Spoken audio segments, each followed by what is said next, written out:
Seorang pria dikeroyok warga desa Jemaras Lor, Kabupaten Klangenan, Kabupaten Cirebon, Jawa Barat.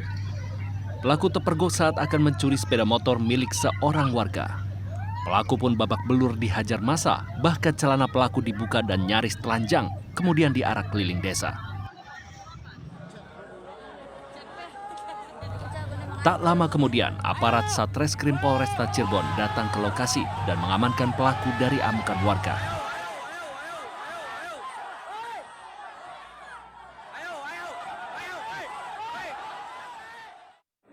Terus langsung yang dicuri itu langsung kontak. Ada pencurian lah. Menyebar kita mencegat jalan-jalan yang buat kabur. Alhamdulillah sampai di perempatan ketemu sama malingnya langsung ditangkap itu. Pelaku dibawa ke Mapolresta Cirebon dan diperiksa lebih lanjut. Dari Cirebon, Jawa Barat, Abdul Rohman untuk CSI RTV.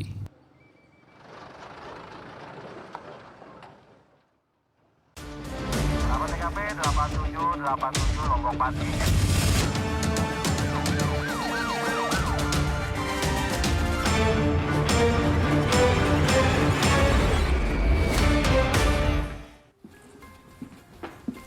Halo sahabat RTV, selamat malam. Berjumpa lagi dengan CSI, catatan seputar investigasi. Ya, Brigadir Putu, kita punya informasi apa saja untuk sahabat RTV? Ya, Pram dan sahabat RTV, selain informasi yang sudah sahabat saksikan di awal, kami juga memiliki informasi mengenai seorang emak-emak yang mengemudikan sepeda motor seorang diri, kemudian dibegal. Ya, bersama saya Pramadika Samudra. Dan saya Brigadir Putu Fungki. Inilah CSI selengkapnya.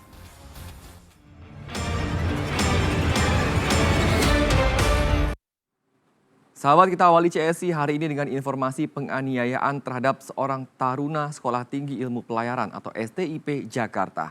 Korban tewas setelah dianiaya oleh seniornya. Arogansi pelaku sebagai senior diduga memicu penganiayaan terhadap korban. Putu Satria Ananta Rustika, taruna tingkat 1 Sekolah Tinggi Ilmu Pelayaran atau STIP Jakarta tewas akibat dianiaya seniornya. Dari hasil penyelidikan, korban mengalami penganiayaan di toilet pria STIP Jakarta. Nyawa korban pun tak tertolong saat dibawa ke klinik kampus tersebut hingga akhirnya dilarikan ke rumah sakit terdekat. Dari hasil pemeriksaan, ditemukan luka lebam pada bagian ulu hati korban. Menurut polisi, motif penganiayaan yang dilakukan tersangka TRS karena arogansinya sebagai senior. Dikumpulkan kamar mandi itu ada 5 orang. Nah, korban ini adalah korban yang mendapatkan pemukulan pertama dan yang 4 belum sempat. Tetapi pun demikian kita tetap melakukan pemeriksaan visum terhadap 4 rekannya. Ya. Lalu tersangka adalah orang pertama yang melakukan pemukulan terhadap satu korban atas nama Putu tadi. Dilakukan pemukulan di bagian ulu hati sebanyak 5 kali. Meski begitu, Kepala STIP membantah penganiayaan di latar belakangnya adanya perpeloncoan. Menurutnya, peristiwa kekerasan yang menewaskan siswanya itu murni persoalan personal antara korban dan seniornya. Jadi kita sudah hapus semua perpeloncoan, karena itu penyakit yang turun-temurun. Saya sendiri sudah setahun di sini, itu semua saya sudah hapus perpeloncoan. Yang jelas yang terduga sanksinya sudah pasti kita keluarkan, ya kita sanksi tegas karena sesuai dengan peraturan dari taruna yang berlaku bersalah tindak kekerasan, kalau terbukti akan kita kenakan sanksi. Kini, jenazah korban telah dipulangkan dan tiba di kampung halamannya di Klungkung, Bali pada Minggu pagi. Jenazah korban dititipkan di Rumah Sakit Umum Daerah Klungkung untuk menunggu upacara kremasi atau ngaben yang rencananya akan dilakukan pekan depan. Dari Jakarta Utara, Aprianto untuk CSI RTV. Sahabat, kita ke informasi selanjutnya. Diduga pengemudi mengantuk satu truk yang mengangkut puluhan sepeda motor menabrak kendaraan trafo PLN di Jalan Dharma Wangsa, Kecamatan Rambi Puji, Jember, Jawa Timur. Usai menabrak, truk itu pun terguling dan menutup badan jalan.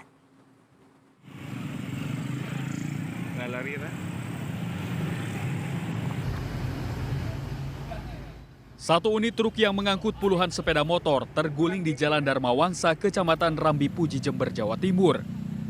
Truk itu terguling setelah menabrak kendaraan trafo PLN yang terparkir di pinggir jalan. Tidak ada korban jiwa akibat kecelakaan ini, namun pengemudi truk mengalami luka ringan dan syok. Sementara puluhan sepeda motor yang akan dikirim ke sejumlah dealer mengalami kerusakan akibat terjatuh dari truk. Kecelakaan ini juga berdampak pada terputusnya jaringan listrik ke lokasi permukiman warga di sekitar lokasi kejadian. Belum diketahui penyebab pasti kecelakaan, namun polisi menduga pengemudi mengantuk.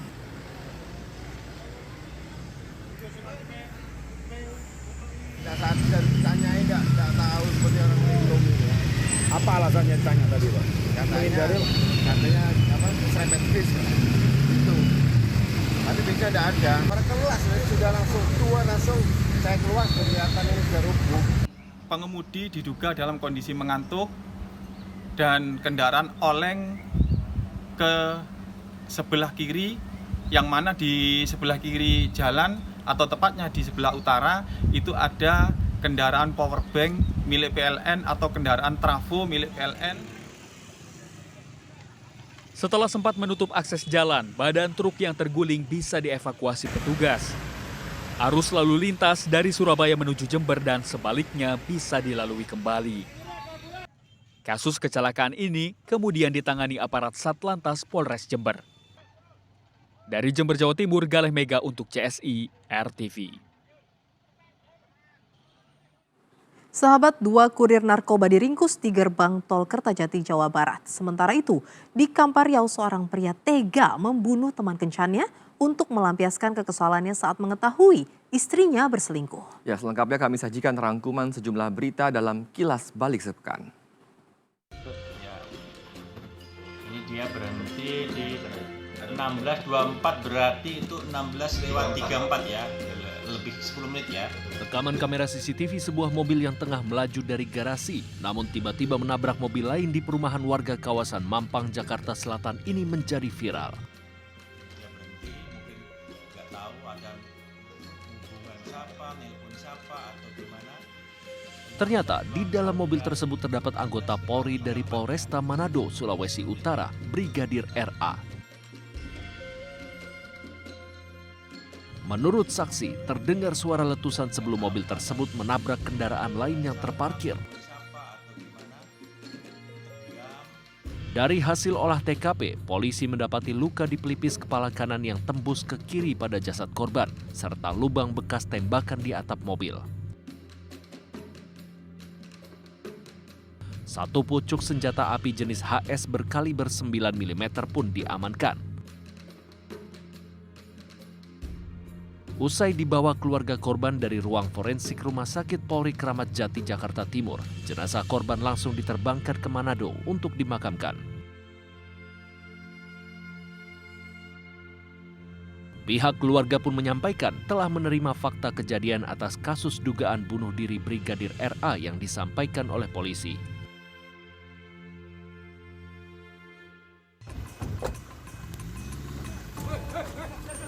Kedua kurir narkoba ini tak berkutik saat petugas kepolisian Satres Narkoba Polres Majalengka, Jawa Barat meringkus keduanya di gerbang tol Kertajati. Penangkapan para pelaku berdasarkan informasi dari masyarakat bahwa ada 2 orang dari wilayah Jakarta membawa narkoba jenis sabu-sabu seberat 1 kg. Barang haram itu rencananya hendak dikirim ke wilayah Jatiwangi, Kabupaten Majalengka dengan menggunakan mobil minibus. Setelah mobil pelaku terlihat, polisi langsung menyergap dan menggeledah,nya.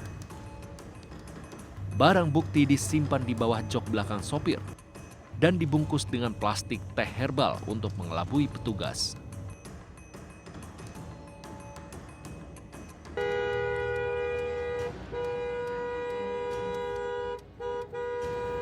Upaya penarikan kendaraan oleh sejumlah pria yang diduga debt collector ini terjadi di Jalan Lintas Sumatera di Desa Parlabian, Kabupaten Labuhan Batu, Sumatera Utara. Para pelaku mencoba menarik paksa kendaraan dari pemiliknya dengan cara ditabrak dan dihadang saat berada di tengah jalan. Tak rela mobilnya akan diambil, pemilik mobil pun melakukan perlawanan dan sempat merekam aksi para debt collector tersebut. Pemilik mobil pun melaporkan kejadian yang dialaminya itu ke polisi. Polisi akhirnya berhasil meringkus 6 dari 8 pelaku. 3 mobil yang digunakan pelaku juga turut diamankan sebagai barang bukti. Dari hasil pemeriksaan, tindakan ini diduga untuk menarik kendaraan korban yang menunggak pembayaran. Kini, 2 pelaku lainnya masih diburu polisi.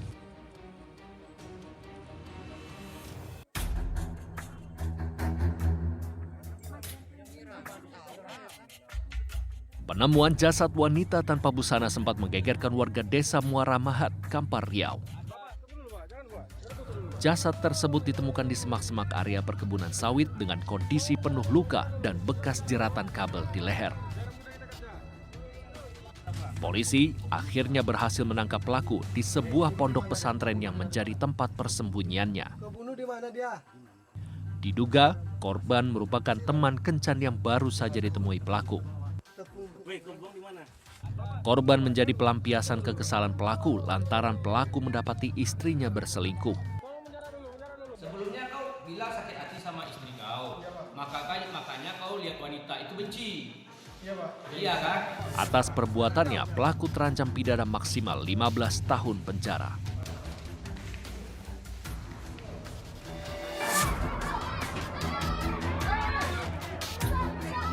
Aparat kepolisian dari Polsek Ciawi berusaha keras untuk mengevakuasi seorang pria berinisial AS dari amukan warga Kampung Bitung Sari, Kabupaten Bogor, Jawa Barat. Ia sempat jadi bulan-bulanan warga setelah aksinya mencuri 3 ponsel tepergok pemilik rumah. Ia beraksi seorang diri dengan mencungkil jendela rumah targetnya. Polisi mengamankan barang bukti berupa 3 telepon genggam, 1 pengisi daya ponsel, dan alat yang digunakan pelaku untuk mencongkel jendela. Tim Liputan untuk CSI RTV. Sahabat, seorang emak-emak jadi korban pembegalan saat mengemudikan motor seorang diri. Informasi selengkapnya kami hadirkan usai jeda. CSI segera kembali.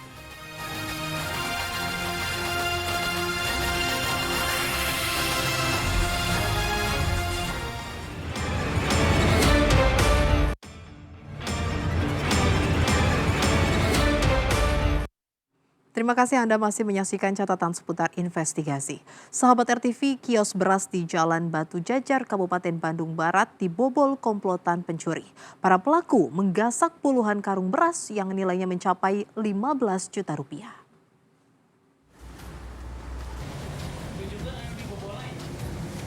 Masih terlihat jelas bekas-bekas kerusakan yang terdapat di pintu depan kios beras milik Adang Muhyiddin di Jalan Batu Jajar, Kabupaten Bandung Barat, Jawa Barat.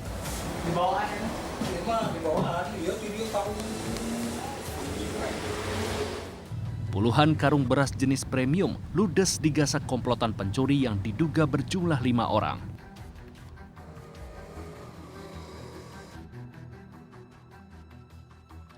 Para pelaku terekam kamera CCTV yang berada di garasi dan lahan parkir korban. Para pelaku kala itu tengah memindahkan puluhan karung beras ke dalam bak mobil berwarna putih. Setelah terisi puluhan karung beras, mereka pun langsung tancap gas. Berapa karung Kang berasnya? 43 karung, beratnya 1 kartu 25 kilo. Jadi total berapa ton? Itu, aduh berapa ya? 1 ton lebih lah ya? Iya. Berarti nilai kerugian itu berapa Kang? Itu sekitar 15 jutaan. Aksi para pencuri itu kini dalam penanganan polisi setempat. Dari Kabupaten Bandung Barat, Jawa Barat, Bayu Rohman untuk CSI RTV. Kita ke kasus selanjutnya, sahabat. Seorang juragan sapi di Ciamis, Jawa Barat tega menghabisi nyawa istrinya dengan cara dimutilasi. Pelaku diduga depresi karena menanggung beban utang sang anak. Namun pelaku melampiaskan kekesalan kepada istrinya yang disebut selalu membela anaknya. Masalahnya mau pesok. Jumat pagi, Ketua RT dan warga desa Cisotrol, Kecamatan Rancah, Kabupaten Ciamis, Jawa Barat digegerkan dengan teriakan pria 51 tahun bernama Tarsum. Tarsum tega membunuh istrinya Yanti, 44 tahun, dan memutilasinya. Semakin mengerikan, Tarsum bahkan menjajakan potongan tubuh istrinya itu ke sejumlah warga dan menyebutnya untuk membayar utang. Udah ada dia bawa baskom sama daging dibawa ke sana. Gitu. Ke sana kemana? Ke atas sana. Ke atas. Baskom dari sini. Dari sini. Pas kejadian dia itu malam Rabu, pas itu dia di rumahnya mau nyekik sendiri. Saat kejadian, ketua RT dan warga tak berani mendekat karena pelaku masih memegang pisau. Namun pelaku akhirnya berhasil diamankan polisi meski dalam kondisi mengamuk dan memberontak. Polisi juga mengumpulkan beberapa potongan tubuh korban untuk dibawa ke rumah sakit. Keterangan pelaku kepada polisi kerap berubah-ubah. Diduga kuat pelaku depresi karena menanggung beban utang ratusan juta rupiah dari sang anak.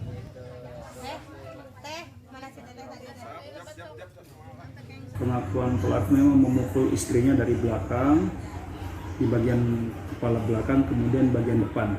Dan setelah istrinya dipukul, dan itu menyebabkan kematian sebanyak. Berdasarkan hasil otopsi yang kami dapatkan sementara bahwa penyebab kematiannya karena trauma benda tumpul di belakang kepala dan depan. Di mata warga, keluarga pelaku dikenal harmonis. Namun beberapa bulan terakhir, usaha pelaku sebagai juragan sapi diduga bangkrut karena digunakan untuk bermain judi online oleh anaknya. Hal inilah yang diduga oleh warga menjadi awal mula pelaku depresi. Dari Ciamis, Jawa Barat, Idrus Andriawan untuk CSI RTV. Sahabat, berhati-hatilah saat Anda mengemudikan sepeda motor seorang diri karena di Bangkalan, Madura, seorang emak-emak jadi korban pembegalan. Pelaku menghadang sepeda motor korban hingga korban terjatuh.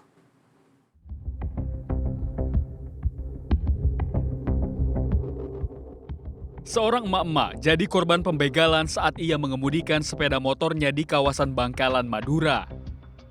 Peristiwa bermula saat korban melintasi jalanan itu seorang diri, tiba-tiba saja sepeda motor korban diberhentikan pelaku. Pelaku langsung merampas motor korban, namun korban melawan. Korban dan pelaku bahkan sempat tarik-menarik hingga korban terjatuh dan pelaku membawa kabur motor korban. Menurut warga, biasanya jalanan di sekitar lokasi dalam kondisi ramai. Namun saat kejadian, jalanan itu dalam kondisi sepi meski di siang hari. Warga pun tidak menaruh curiga dengan ulah pelaku karena warga mengira pelaku dan korban adalah suami istri yang sedang bertengkar. Warga baru menyadari setelah korban berteriak minta tolong. Siang jam 2-an dah. Biasanya ramai tapi waktu itu kayaknya sepi mas ya? Iya ramai. Sepi, keadaan sepi mungkin. Oh, berarti dirampoknya di tengah jalan berarti? Iya, tengah jalan. Korbannya juga perempuan mas? Perempuan. Berbekal rekaman CCTV, korban telah melaporkan peristiwa yang dialaminya ke polisi. Dari Bangkalan, Madura, Solihul Hadi untuk CSI RTV. Pram dan sahabat RTV, sejumlah pelanggaran lalu lintas masih saja terus terjadi setiap harinya. Ya, informasi terkait pelanggaran lalu lintas akan hadir usai jeda. CSI segera kembali.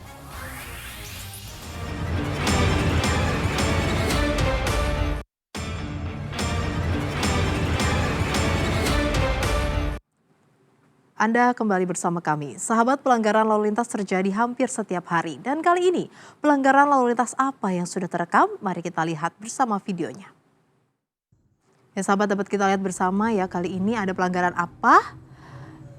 Ya ini masih di jalan, dapat kita lihat nih, pengendara mobil di sebelah kanan nanti akan melakukan apa?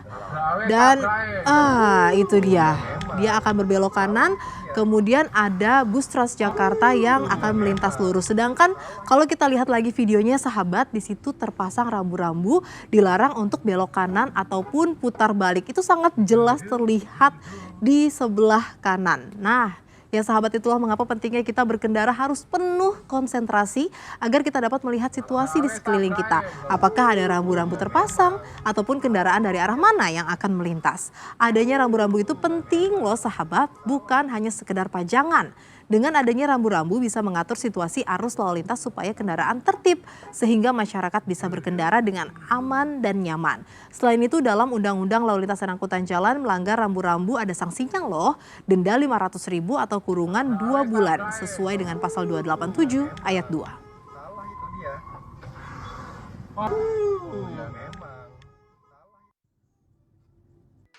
Yuk, scan ulang siaran digital kamu. Caranya mudah. Hidupkan set-top box dengan remote-nya. Lalu nyalakan televisi kamu. Setelah itu di menu pengaturan, pilih sistem penerimaan siaran. Selanjutnya, masuk ke program tuning otomatis untuk mencari siaran digital. Dan tunggu sampai prosesnya selesai. Jika siaran digital belum ditemukan, coba ulangi langkah sebelumnya untuk proses scan ulang. Atau pilih manual scan dan masukkan kode UHF sesuai kota masing-masing. Ayo, scan ulang siaran digital kamu sekarang.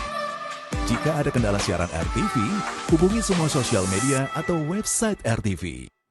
Sahabat RTV, kita tiba di penghujung acara. Tapi jangan lupa untuk tetap saksikan catatan seputar investigasi setiap Senin hingga Jumat pukul 00 waktu Indonesia Barat. Akhir kata saya Pramadika Samudra. Dan saya Brigadir Putu Fungki. Hati-hati, kejahatan akan senantiasa meninggalkan jejak dan pasti akan terungkap. Sampai jumpa.